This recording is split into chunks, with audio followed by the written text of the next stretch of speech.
अक्टूबर 2025 में बहुत महत्वपूर्ण परिवर्तन होने वाले हैं दोस्तों। सूर्य नारायण जो है ये 17 अक्टूबर 2025 के दिन अपना राशि परिवर्तन करेंगे। साथ ही साथ गुरुदेव बृहस्पति अपनी उच्च की राशि में गोचर करना शुरू करेंगे। वहीं आपके लग्नेश मंगल देव यह भी अपना राशि परिवर्तन करने वाले हैं। इन तीन तीन प्लैनेट्स के राशि परिवर्तन का हमारे मेष राशि के लग्न के जातकों पर किस प्रकार से प्रभाव पड़ेगा, यही हम लोग आज डिस्कस करने वाले हैं। नमस्कार दोस्तों, कैसे हैं आप सभी। मैं आपका ज्योतिष मित्र श्लोक वर्मा आपके अपने चैनल श्री हनुमंत कृपा में आपका हार्दिक स्वागत करता हूं, अभिनंदन करता हूं। साथ ही अपने बड़े भैया श्री हनुमान जी से करवद्य निवेदन करता हूं कि अपने हनुमत कृपा परिवार के सभी सदस्यों को, नए जुड़ने वाले सभी सदस्यों को सुख समृद्धि प्रदान करें, उन्हें उनके कार्यों में आशातीत सफलता प्रदान करें। दोस्तों, ये जो मेरे पीछे आप 1 का लिखा हुआ अंक देख रहे हैं, ये इस बात को दिखाता है कि या तो आपकी राशि मेष है या फिर आपकी लग्न मेष है।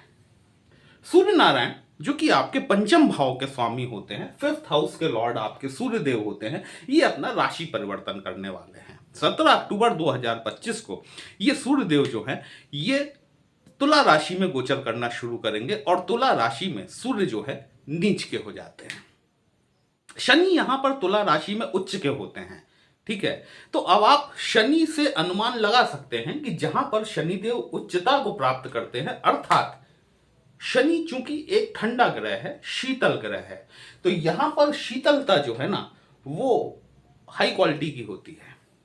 जब सूर्य महाराज दक्षिणायन होते हैं, ईमानदारी से यदि देखा जाए तो सूर्य के तुला राशि में गोचर के उपरांत ही हमारे देश में सर्दियों की शुरुआत होती है। सूर्य की तीक्ष्णता में कमी आती है। यह बात और है कि सूर्य चूंकि पूरे ब्रह्मांड के राजा हैं, जीवन देना, लोगों को आलोकित करना इनका कार्य है। ये कहीं भी मौजूद रहेंगे, जीवन जरूर देंगे, आलोकित जरूर करेंगे, प्रकाश आपको जरूर देंगे। सूर्य जो है वो सत्ता का कारक होता है, सूर्य आपका स्वाभिमान होता है, सूर्य आपका ईगो भी होता है। जब सूर्य महाराज यहां पर नीच के हो जाएंगे, बात समझिएगा, तो एक सेल्फ रिस्पेक्ट और ईगो के बीच में एक बड़ी बारीक सी लाइन होती है, बड़ी थिन लाइन होती है। हम कब अपने आप को सेल्फ रिस्पेक्ट में लाते लाते कब हम ईगो में पहुंच जाते हैं, हमें खुद को पता नहीं चल पाता। जब ये सूर्य आपके सप्तम भाव में गोचर करना शुरू करेंगे और 27 अक्टूबर तक मंगल महाराज भी यहां पर बैठे हुए हैं, ये जो पीरियड है, ये जो राशि है ना, ये 7वीं राशि, ये तुला राशि, ये बेसिकली शुक्र की राशि है। और सूर्य और मंगल इन दोनों प्लैनेट्स का शुक्र के घर में जाकर बैठ जाना, एक देवताओं के राजापति हैं, एक देवताओं के राजा हैं, दूसरे देवताओं के सेनापति हैं, दोनों ही जाकर रनिवास में बैठे हुए हैं। यहां पर विशेष सावधानी बरतने की आवश्यकता है आप लोगों को 16 नवंबर तक के लिए। 27 अक्टूबर को मंगल यहां से बाहर हो जाएंगे और मंगल जो है आपके अष्टम भाव में गोचर करना शुरू करेंगे, उस पर हम बाद में आते हैं। 17 अक्टूबर से लेकर 27 अक्टूबर तक का ये जो पीरियड है, ये आपको अपने दाम्पत्य जीवन में थोड़ी सी सावधानियों की डिमांड करता है। न सिर्फ दाम्पत्य जीवन में, बल्कि आपकी व्यावसायिक भागीदारी, पार्टनरशिप, यदि आप किसी व्यवसाय में पार्टनरशिप में हैं, तो आपको पार्टनर्स के साथ भी कुछ समय तक किसी दिखावे में मत आइए, ठीक है। अपना दिमाग लड़ाइए, चाहे वो आपका लाइफ पार्टनर हो, चाहे बिजनेस पार्टनर हो, बेवजह उस पर शक मत कीजिए, है ना। और अपने ईगो को थोड़ा सा बैलेंस करके चलिए। ये ईगो का इस समय बैलेंस होना बहुत ज्यादा जरूरी है, क्योंकि सूर्य और मंगल 27 तारीख तक ये दोनों आपका टेम्परामेंट थोड़ा सा हाई रख सकते हैं। सूर्य की जो 7वीं दृष्टि होती है, संपूर्ण दृष्टि, जहां सूर्य उच्च के होते हैं, मेष राशि में जाकर आपकी 1st हाउस पर पड़ेगी। सूर्य, इसीलिए मैंने आपसे कहा कि एक सेल्फ रिस्पेक्ट और दूसरी चीज होती है ईगो। जब नीच का सूर्य है, ये आपको महसूस होगा कि आप बात कर रहे हैं सेल्फ रिस्पेक्ट की, लेकिन वो कब जाके ईगो में कन्वर्ट हो जाएगी आपको ये समझ में भी नहीं आएगा। इसलिए थोड़ा सा अपने अहम को ये लगभग 16 नवंबर तक के लिए एक तरफ लेके यदि आप चलेंगे तो आपका दाम्पत्य जीवन भी बढ़िया चलेगा, साथ ही साथ आपका व्यवसायिक भागीदारी भी आपकी बढ़िया चलेगी। सूर्य का जो ट्रांजिट हो रहा है ना, वो ट्रांजिट भी देखिए मंगल के नक्षत्र चित्रा नक्षत्र में हो रहा है। तो एक तो प्लैनेट का ट्रांजिट, दूसरे जिस प्लैनेट के नक्षत्र में वो जा रहा है वो नक्षत्र ऑलरेडी एग्रेशन का नक्षत्र है, ठीक है। तो यहां पर 27 अक्टूबर तक यहां पर थोड़ी सी आपको सावधानियां बरतने की आवश्यकता है। इसके बाद भी अपने ईगो को एक माह के लिए कंट्रोल रखिएगा। अब हम बात करते हैं दूसरा ट्रांजिट जो हो रहा है। गुरुदेव बृहस्पति 18 अक्टूबर को मिथुन राशि से निकलकर कर्क राशि में आएंगे, जहां ये उच्चत्व को प्राप्त करेंगे। गुरु बृहस्पति डिवाइन प्लैनेट है, नॉलेज के प्लैनेट हैं और आपके सुख भाव में आकर बैठ रहे हैं। सुख भाव बेसिकली ये चौथा भाव जो है ना, हमारे इमोशंस का होता है, हमारी माता का होता है, प्रॉपर्टी का होता है, वाहनों का होता है, कुल मिला के वो चीजें जिनसे कि हमें मानसिक शांति और संतुष्टि का अनुभव होता है, यहां पर देखने के लिए मिलती है। यदि गुरु आपकी पत्रिका में शुभ स्थिति में है, ये जो 49 दिनों का ट्रांजिट है, क्योंकि गुरुदेव बृहस्पति जो है यहां पर 5 दिसंबर 2025 तक रहेंगे और वक्री होकर वापस आपके मिथुन राशि में चले जाएंगे। ये जो 49 दिनों का ट्रांजिट है, इन 49 दिनों के दौरान आपका गुरु यदि शुभ स्थिति में बैठा हुआ है, आपके माता के स्वास्थ्य में आपको सुधार देखने के लिए मिलेगा। साथ ही साथ आप कोई भवन, वाहन, प्रॉपर्टी खरीदने अथवा बेचने की तरफ अग्रसर हो सकते हैं, जो कि आपको लाभ दिला सकती है। गुरुदेव बृहस्पति जब चौथे घर में बैठेंगे तो गुरु की एक दृष्टि, पंचम दृष्टि जो है, ये आपके अष्टम भाव पर पड़ेगी। अष्टम भाव न सिर्फ साधनाओं का होता है, बल्कि ये आपके इनहेरिटेंस को दिखाता है, विरासत को दिखाता है। किसी विरासत की भूमि, भवन इत्यादि का यदि कोई मामला आपका चल रहा था तो वो आपके पक्ष में आता हुआ दिखाई देगा, क्योंकि गुरु बृहस्पति की एक दृष्टि आपके 12वें भाव पे भी पड़ेगी, जो कि कोर्ट कचहरी वाद विवाद का होता है। यदि गुरु शुभ स्थिति में है तो, और कोई कोर्ट केस प्रॉपर्टी को लेके आपका यदि चल रहा है, उसमें आपकी विजय को सुनिश्चित करने का कार्य करते हैं। कंडीशन यही है कि गुरु आपकी पत्रिका में शुभ स्थिति में होना चाहिए। दूसरी चीज ये कि अष्टम भाव साधनाओं का होता है, 12वां भाव आध्यात्मिकता को रिलेट करता है। बहुत महत्वपूर्ण भाव हैं ये दोनों। वो सभी जातक जो कि अकल्ट साइंसेस से जुड़े हुए हैं, या फिर कहना चाहिए कि उत्खनन संबंधी चीजों से या फिर रिसर्च फील्ड से जुड़े हुए हैं, उन्हें अपने क्षेत्र में इन 50 दिनों के ड्यूरेशन के दौरान अपेक्षित सफलता मिलने की संभावनाएं पूरी तरीके से दिखाई देती हैं। गुरु की एक दृष्टि, सप्तम दृष्टि जो कि पूर्ण दृष्टि होती है, आपके कर्म क्षेत्र पर पड़ेगी, दशम भाव। यहां पर गुरु की नीच की राशि होती है। देखिए ये जो है आपका 10वां घर, मेष राशि के जातकों की पत्रिका में दशम भाव जो है, यहां पर मकर राशि फॉल करती है और मकर राशि गुरु की नीच की दृष्टि। तो यहां पर जो है, जो गुरु की दृष्टि पड़ेगी वो नीच की होगी।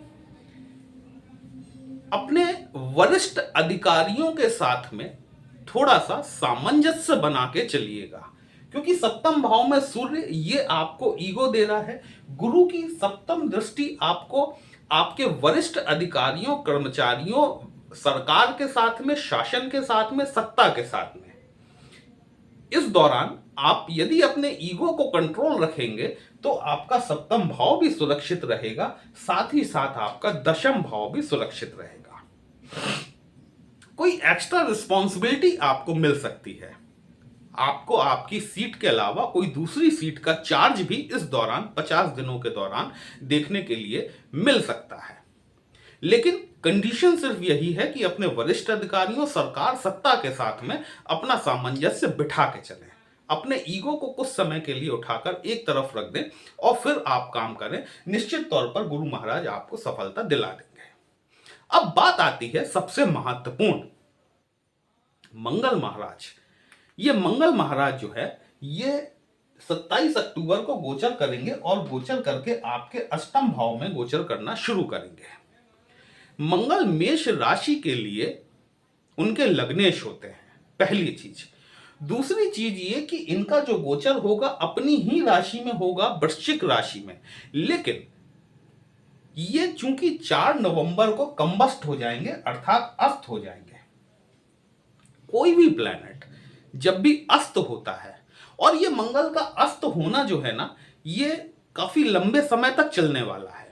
जब तक मंगल आपके 11th हाउस में नहीं पहुंच जाएंगे, लगभग 141 दिनों का ये ट्रांजिट चलेगा, जबकि सूर्य और मंगल लगभग साथ साथ चलेंगे, आगे पीछे चलेंगे, और मंगल की अस्त की कंडीशन लगातार बनी रहेगी। मंगल महाराज जो है आपके फर्स्ट हाउस के लॉर्ड होते हैं। फर्स्ट हाउस आपका इम्यून सिस्टम होता है। मंगल आपके अष्टम भाव में गोचर करने के दौरान आपको एक सेल्फ कॉन्फिडेंस में कमी देखने के लिए मिल सकती है, क्योंकि मंगल एग्रेशन है, मंगल करेज है, मंगल साहस है। चीजों को किस तरीके से करना है, उसके लिए जिस साहस की हमें जरूरत होती है, वो साहस आपके लग्नेश मंगल के पास में है।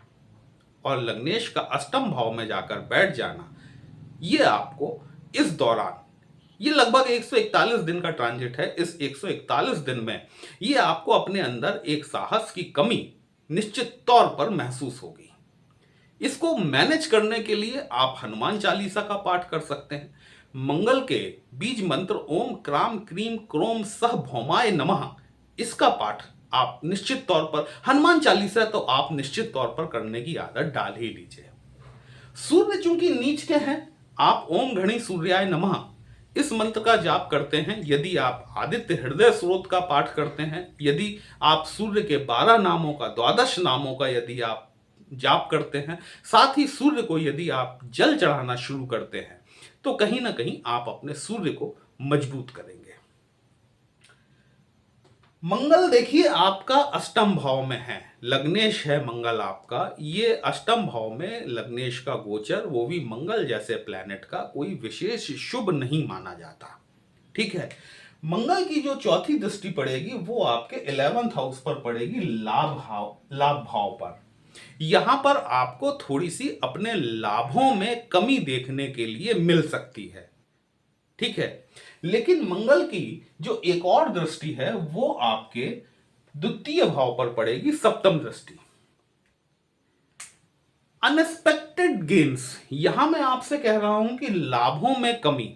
ठीक है, यहां मैं आपसे कह रहा हूं कि अनएक्सपेक्टेड गेन, जो जिसके बारे में आपने सोचा नहीं है।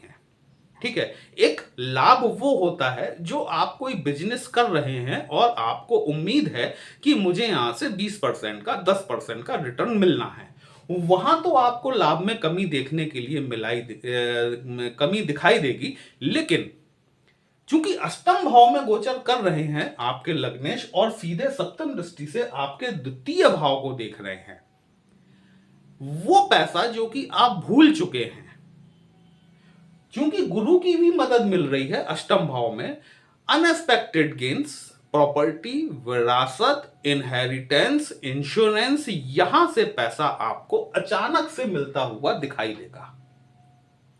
मंगल की 8वीं दृष्टि भी होती है जो कि आपके थर्ड हाउस पर पड़ेगी। ये 8वीं दृष्टि जो है, अष्टम दृष्टि मंगल की थोड़ी सी प्रॉब्लमेटिक होती है। छोटे भाई बहनों के साथ में अपनी संवेदनाओं को, अपनी भावनाओं को नियंत्रण में रखें। जब तक मंगल आपके 45 दिनों के लिए अष्टम भाव में गोचर करेंगे, संबंध थोड़े से अच्छे बनाकर चलें, क्योंकि मंगल वाणी में उग्रता का कारक भी है। सेकंड हाउस पर दृष्टि पड़ेगी, वाणी में उग्रता आपको महसूस होगी। ठीक है, अपने संबंधों को निभाएं। 45 दिनों का ट्रांजिट है, ये ट्रांजिट भी निकल जाएगा, है ना। तो ये आप करेंगे तो जहां आपको सावधानी रखनी है, मैंने वह भी बताने का प्रयास किया है। जहां से आपको लाभ मिल सकता है वह भी मैंने आपको बताने का प्रयास किया है। वीडियो कहीं भी अच्छा लगा हो, कमेंट बॉक्स में जय श्री राम लिखेंगे, आपको भी अच्छा लगेगा, हमें भी अच्छा लगेगा आपके लिए इस तरह से विश्लेषण लेकर आने के लिए। चलिए फिर मिलते हैं, तब तक के लिए जय श्री राम।